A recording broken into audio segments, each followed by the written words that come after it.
Alright guys, just want to thank you all for coming back for some more of short stories. So, as of this video, this will be the last part of the short stories section or intermission of the story itself, and after this one, we're pretty much going with Reincarnation. So I want to thank you all for joining me on this whole thing, and especially for your constant support, guys. It really means a lot, so thank you again.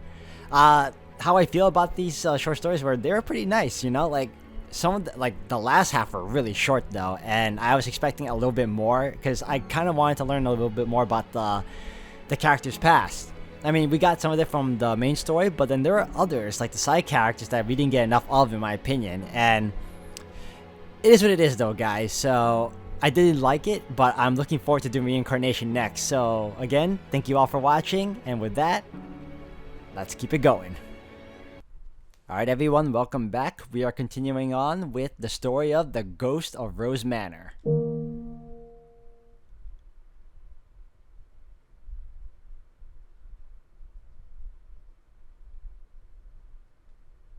Hey there, ladies and gents, and everything in between.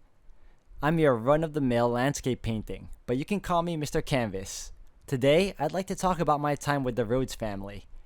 Back in the time of Hayden Rhodes, I hung in the first floor drawing room. The old man was rather fond of me, if I do say so myself. This was the only piece of art left in the house when I bought it. He liked to tell everyone. But once that big troublemaker of a painter showed up and his work started to fill the house, things got a little disagreeable for me there. He was a trend chaser, and that didn't really suit my style. So before long, I got moved off to an out-of-the-way corridor where I was subjected to some horrible mistreatment. I tremble in the frame thinking about what that smarmy little child in her garishly frilly dress did to me that day. Of whom do I speak, you ask? Why, my great and terrible arch-nemesis, the young Nellie Rhodes, of course. Her brow furrowed and her lips pursed, the small one glowered at me for a few moments before saying, "I've always hated this painting. It's so dreadfully old-fashioned. Can you believe the gall of this girl?" She then lifted me off the wall and said, "No one's gonna miss this hideous thing anyway." Now, I consider myself to have a pretty good handle on my wits, but you can bet I was sweating like a pig over her trying to throw me away. Which is when Nellie let out a little squeal and dropped me to the floor. "Ew, it's all wet and gross. Oh dear smell, I need your help." After a few moments howling to herself, Nellie scampered off, leaving me all alone with no way to get up. And just as I was sure this would be the end of me, someone lifted me up off the floor. It was the white-haired girl. The soft touch of her hands made my heart skip a beat. And I mean, who wouldn't in my position? She looked so much like... Then, with a faint smile, she said, "Let's bring you somewhere safe," and carried me, wrapped tight in her arms, to the second floor. She seemed to know where all the best nooks and crannies in the house were tucked away. After hanging me up somewhere nice and out of the way, the white-haired girl said, "There, that should do it." I just couldn't bear to see such a lovely painting thrown away. What a sweetheart she was. Nellie could have stood to learn a thing or two from her. "You look like a garden or perhaps a field somewhere. You're beautiful, and I'd love to see it in person someday." "Oh, girl, I'd love nothing more than to take you there myself." It was a lovely area for horseback riding, and the shade beneath the trees was perfect for a picnic. That's even where you... Whoops, no, wrong person. I seem to have mixed the white-haired girl up with someone else. I let out a chuckle no one could hear, and as I watched her walk away, I said a little prayer. May her life be filled with joy. He hadn't been allowed to have that much, so I hoped that at least she, his spitting image, could.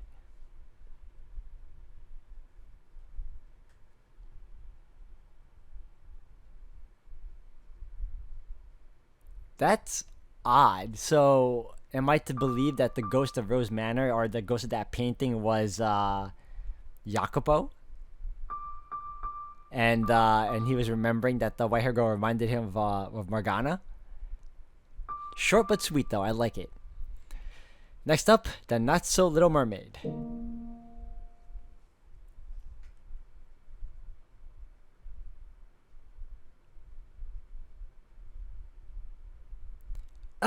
It's so hot, I feel like I'm gonna melt," Pauline said, flopping back on the ground beside me. She was having nothing but trouble on her search, and it seemed to be taking its toll. It looked as scorchingly hot as it felt.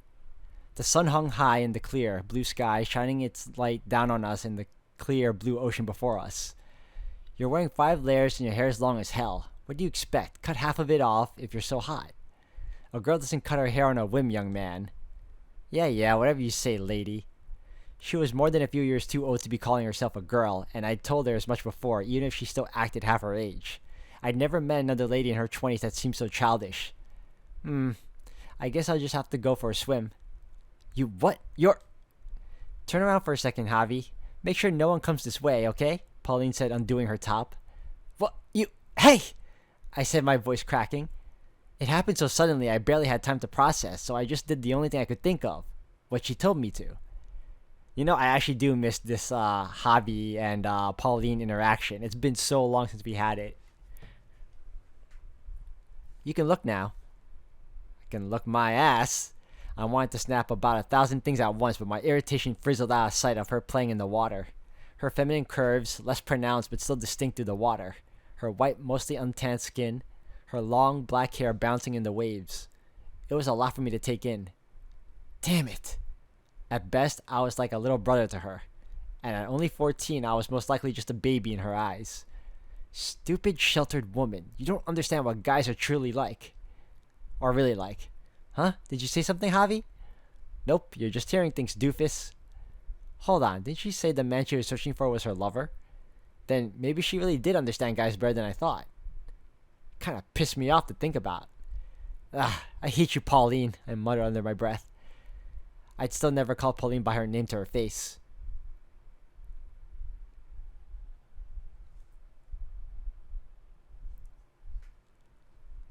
Oh, that one really ended quick, but at least it gave you like a little bit of what was going on during that time Pauline was swimming in the beach and Javi had to like look after her.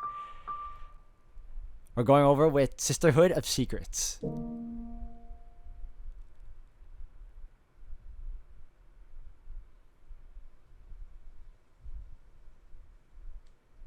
One afternoon, a modest girls' get-together was held in the Rose Garden at the Rhodes estate.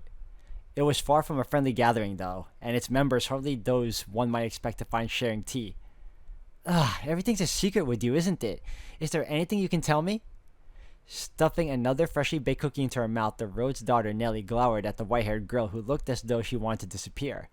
Beside her, with an inscrutable smile on her face, sat the black-haired head Abigail, oft spoken of in whispers as the Witch of Rose Manor. I'm truly sorry, Lady Nellie, said the white-haired girl, her gaze affixed on her hands clenched above her knees. Under normal circumstances, two Abigails and a young noble lady of the house which they served would never be seen dining at the same table. Only at Nellie's insistence had they been brought together. Now, my lady, please be reasonable. Every girl has her secrets, said the head Abigail, her smile unwavering. She didn't look a day older than 20, but supposedly she had served in the house since Nellie's grandfather's time. There's secrets, and there's not even being able to say what family you came from. Would your mother have brought her into this house if she had posed any danger? Or do you not trust your mother's judgment, Nellie? I do, but still. Then you need to concern yourself with her. The head Abigail's smile remained firm, as though carved into her face. Nellie pouted, seemingly stripped of the energy to pursue the subject any further. So instead, she raised a new topic of conversation. Okay, fine. Let's talk about something that isn't a secret. Like, what is it in someone that makes your heart flutter? Nellie leaned across the table, her face practically in the white-haired girl's.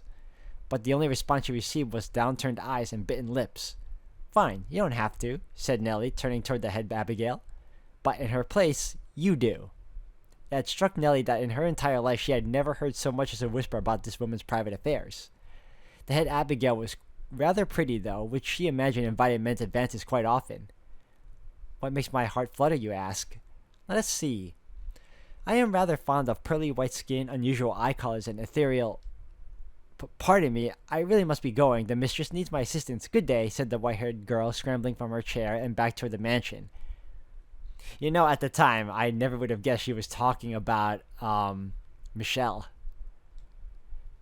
To which the head Abigail gave a softly sinister laugh. Does every woman in this house have some deep dark secret, thought Nellie? And it would not be long before she realized that she too could count herself among them.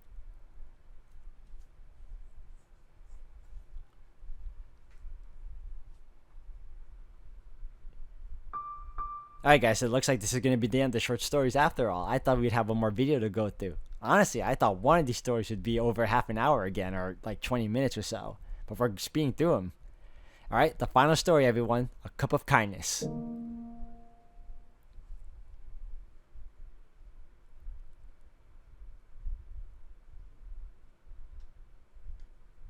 For you. Maria was lounging in the kitchen with some of the other maids after a long day when, out of the blue, she was summoned into the hall by the master of the house.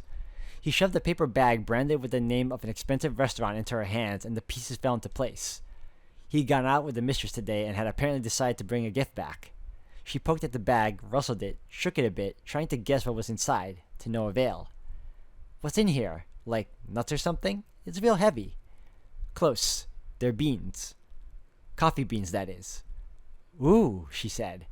And then after a pause, I appreciate it, but you could have just given them to the head maid. Why would I do that? They're for you.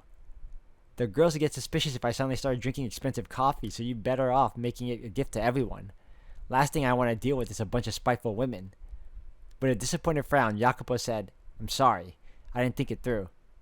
Geez, was the sky gonna fall tonight? Jacopo was never this meek.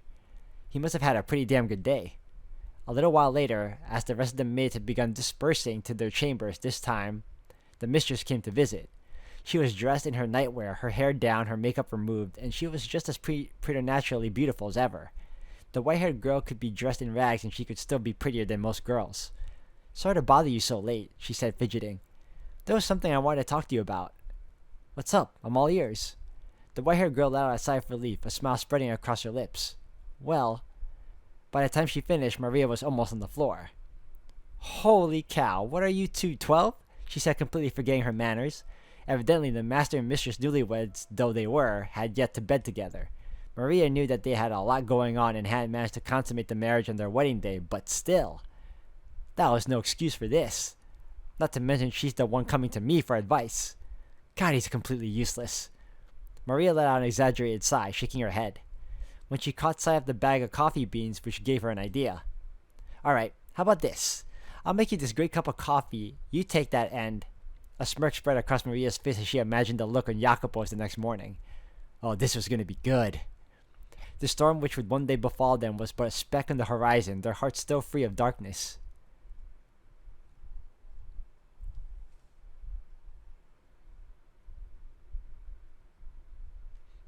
Alright, well... That's kind of weird because wasn't what's her name already? It already left me. Maria. Isn't Maria already she already had sinister thoughts from the get-go though? Like she planned on screwing with the white-haired girl in the first place, or Morgana for that matter. Okay. Well, if anything guys, we completed all of short stories, and in the next video, guys, we're going to finally come back to Reincarnations. So I want to thank you all for joining me on this. And yeah, in the next one, we're getting ready for the third and final installment of this story. So if anything else, guys, thank you all for watching. Until the next one.